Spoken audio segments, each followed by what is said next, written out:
This is 222 Lower Durham Road and outside of Fredericton, New Brunswick. You never know by the number. Could be anybody's house. But as we step back, we see this is not just anybody's house. This is the house of Neil Lemon.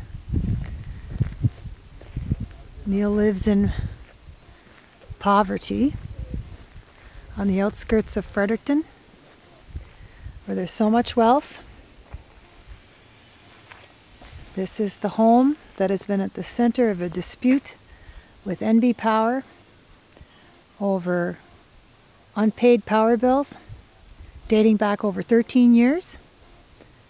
And recently, in the end of April, Neil was officially reconnected back to the grid and he has power.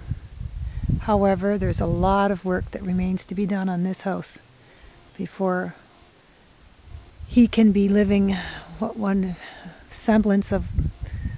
would consider a semblance of normality in the midst of such abject poverty.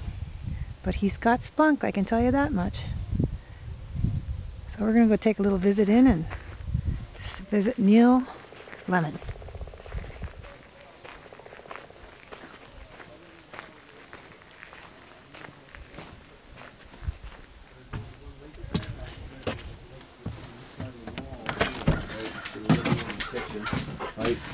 Hi, Neil. Hi. Hi, Dan. Hi there. Well, Neil. So, Neil, tell us a little bit about yourself. Who are you anyway, and where are you from?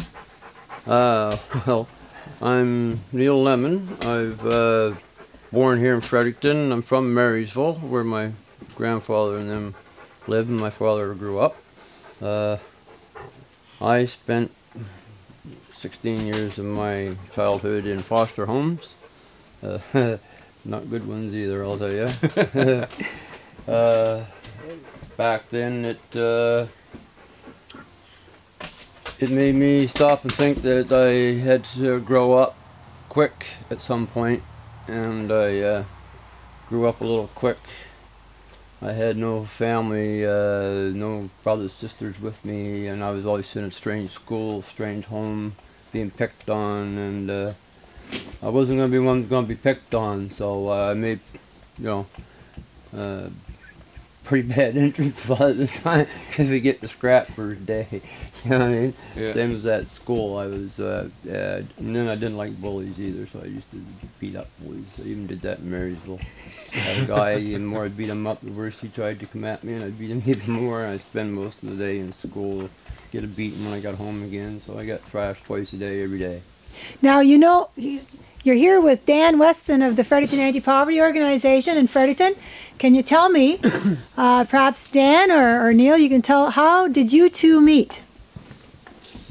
Well, he and I met through the fellow from the Daily Gleaner there, who, Mike, is it? Michael Staples, yeah. Michaels.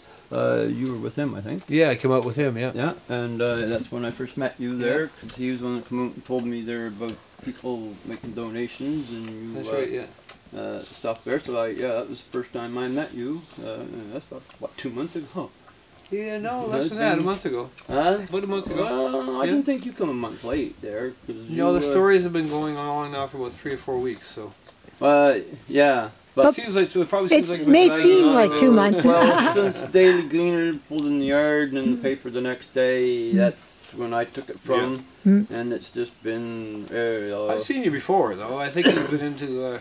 our store, I've seen you around town, or even years ago as we were just talking in the early 70s out in Harvey. I think I've met you or seen you out there. Okay, so what did the Daily Gleaner, what was the Daily Gleaner doing here anyway? What were they here to talk about?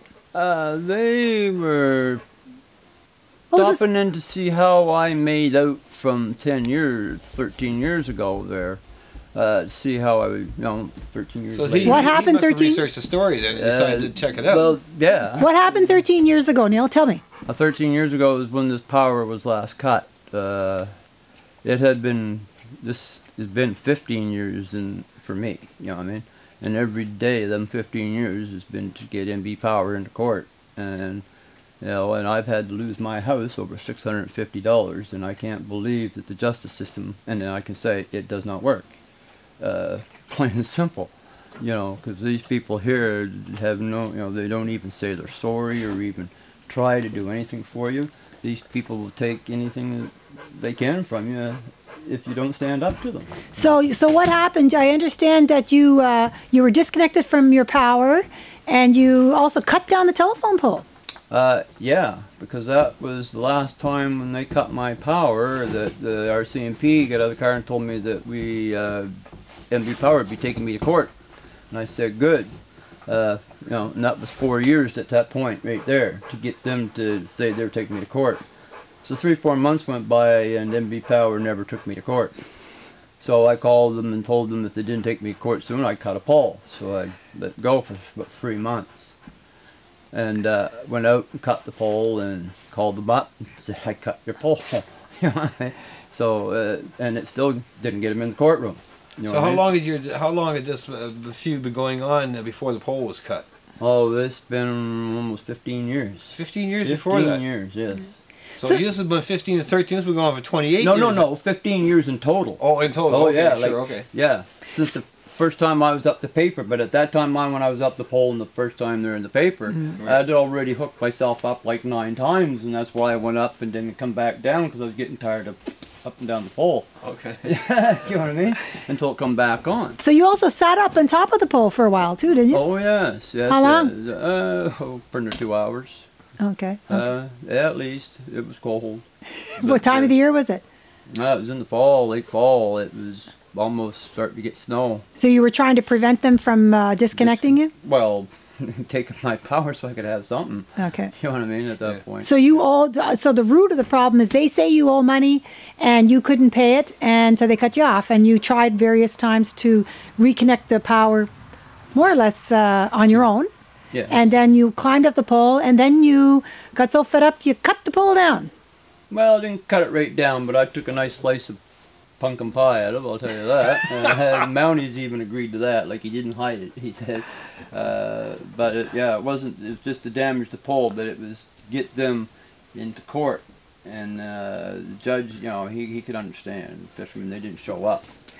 Like, I don't know how many polls it's going to take to get them into court, but I'd be interested to try to see. So there was a bill. How much was the bill actually? The bill at that time, the first time this happened, was because my mail got stolen from the old lady. She stole my check. She intercepted it. So I didn't get a check that month when the mail went by, so I didn't pay my power bill because I called the welfare and told them the old lady stole my check. Well, you've got to come in and reapply. You know, so that month I got no money. You know, I got a paper to go get some canned goods until my first check come, and then the power bill was $850 for 2 months in the winter with electric heat because I needed it up because I can't get enough heat out of electric heat for me. I mean, I wear this stuff here. I can take heat, but I can't take the cold. Yeah. So they disconnected. I tried to offer them $400 because my check was only $746 I think is what my check was, and it was over 9 before. And that's when you had a dependent. Now you don't have. Yeah. Now no, you don't. I've been looking after him all on my own. I've been getting nothing for him basically here. But your son is a young man. He can't he work? Well, he's got some problems, and I try to get him to go deal with them, but he doesn't want them. Okay. Alrighty. So bringing us up to today now. So let me to bring it up to today. Now you the story went national, and you've had a lot of donations. You've had 2 huge donations, one of $5,000 and one of $3,000, which was wonderful. And we're now looking at about almost $10,000. And so it looks like, and then the Fredericton Anti-Poverty Organization got involved through Michael Staples of the Daily Gleaner. And so, Dan, can you give us an idea what's happening now? Well, now we're just trying to make the best use of the money we have left. And it would be nice if we had a little more. If we had another $3,000, that would complete the outside of the house and the insulation of the floor. And everything here would be probably 100% better than it is right now. what has been done so far? What was the Well, first we thing? have a steel roof on. Well, you and- connected the power first, didn't you? Yes, we had Brian Phillips come in and work for nothing, and none of this would have been able to happen if he charged us the going rates for electricians. And he's hooked up all the power for free.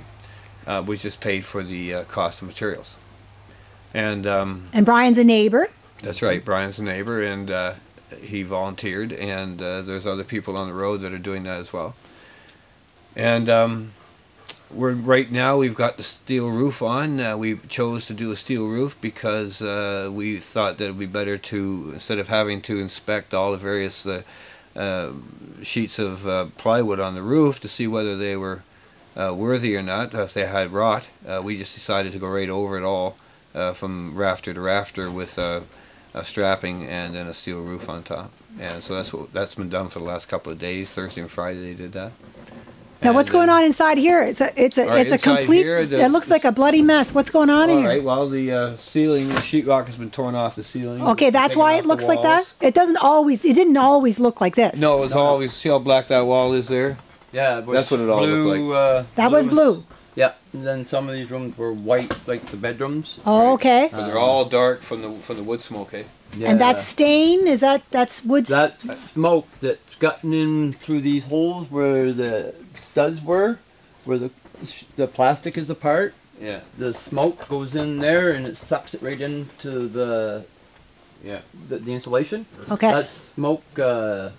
All the Sucked black. into it. That doesn't hurt the insulation that much. It's just No, black it smoke just residue. discolors it. is all Okay, it does. so what's going on here? So you've torn off the. yeah. So The Monday, new sheetrock? ceiling is going on, Okay. and then the electrician will look through the walls to the outlets and see that the wiring is okay, and then the walls will sheetrock the walls this week, and new flooring is going down on Monday as well. We're putting 5/8 board down over top of this because this is not very thick and it's spongy, and again the 5/8 can carry its own weight, so the floor will be solid. Yep. And then after that, some people from here on the road will do some crack filling and painting. And on the outside, we have to try and get the money together, or hopefully there's enough money to put some kind of siding to make the house airtight.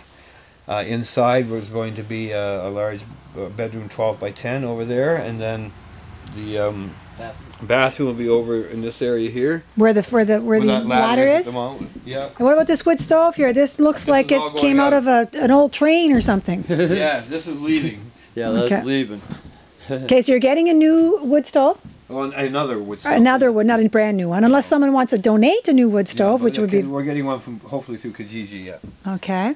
And there'll be a wall out here as part of the bathroom on that side, and on this side there will be a cupboard, a counter, and a double sink. Okay. And then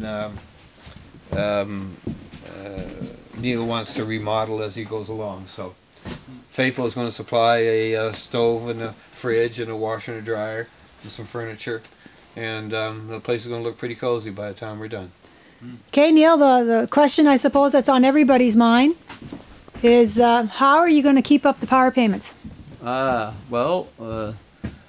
With wood heat now instead of electric heat, I should be able to keep up with that. Right That on. was 3/4 of my power bill was electric heat. Yeah. There's only going to be 2 little electric heaters in here with their own thermostats. One in the bathroom, so if I don't make it home that night, my flush won't crack or Right. anything, and my water pipes downstairs won't freeze because there's a heater on the wall down there that keeps the dampness down, keeps it a little drier until I can somehow get down and do a vapor. Yeah. No, we'll, Yeah. we'll have to insulate the floor and the vapor barrier down there, plastic, over the top. Yeah, well, see, if I had the floor vaporized down there, I wouldn't need to insulate the floor. Oh, you got to insulate the floor. Because this actually does not get to be a real cold floor in this house as you would think. So how much money do you think that is still needed to finish the work, Dan? $3,000. About $3,000. So on top of the $9,400, yeah. which has been raised, you need about another $3,000 to complete the job. $3,000 would be nice. Yeah, and that way we could leave Neil with a little bit of a credit at MB Power at the end of it all. Okay, so So Neil, how do you feel compared to how you felt at the beginning of this year? Do you feel a little bit better about your future? Well, yeah, I might even have one now. 15 years ago, I didn't have much of a future. I just was more or less forced to live back in the Stone Age again, and they certainly can tell that I ain't the same guy when this started when I was like 43 years old or 42. Now I'm 56, almost 57. Okay. So times have changed. Time has changed. And now you're in the modern age, and you've got electricity. Yes. Thanks a lot, Neil. And the house all fixed up there for me, and I appreciate that. They went all out. I thought it would take me the rest of my life just to get it fixed up enough that it would be worth anything down the road to somebody. Yeah. Because I didn't think that was going to happen. So, like I say, that was a big surprise there. I just couldn't find enough words to to thank everybody for that. Well, thanks a lot, Neil, and we know that you appreciate it and you're sincere in that gratitude. Okay, Thanks. thank you. Thanks a lot. Yeah.